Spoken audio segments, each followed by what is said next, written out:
শেখ হাসিনা দেশ থেকে চলে গেছে, ভালো কাজ করছে, খুব ভালো কাজ করছে। কিন্তু অগস্ট মাসের 5 তারিখে জনগণের চাপের মুখে পদত্যাগ পত্র জমা দিয়ে দেশ থেকে উনি চলে যায়। তারপরে আমরা সোশ্যাল মিডিয়ার মাধ্যমে অনেকভাবেই দেখেছি, একবার তিনি দাবি করতেছে যে আমি এখনো পদত্যাগ পত্র জমা দেই নাই, আমি এখনো প্রধানমন্ত্রী আছি।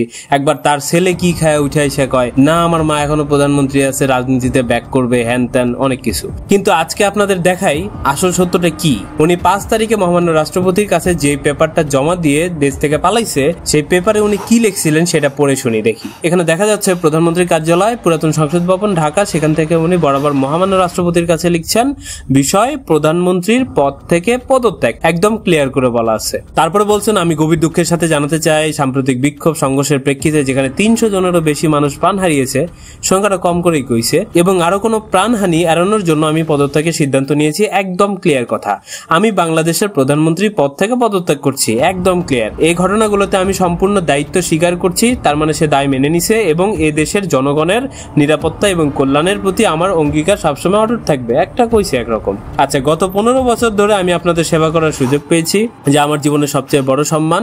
এখানে একটা ধাপ্পাবাজি মারছে, তবে সাম্প্রতিক ঘটনাবলী প্রমাণ করছে এই মুহূর্তে দেশকে এগিয়ে নিতে অন্য নেতৃত্বের প্রয়োজন। যাকে এই কথাটা ভালো কইছে। আমি আশা করি আমার পদত্যাগ বাংলাদেশের উন্নয়নের নতুন পথ খুলে দেবে এবং শান্তি পুনঃপ্রতিষ্ঠিত হবে।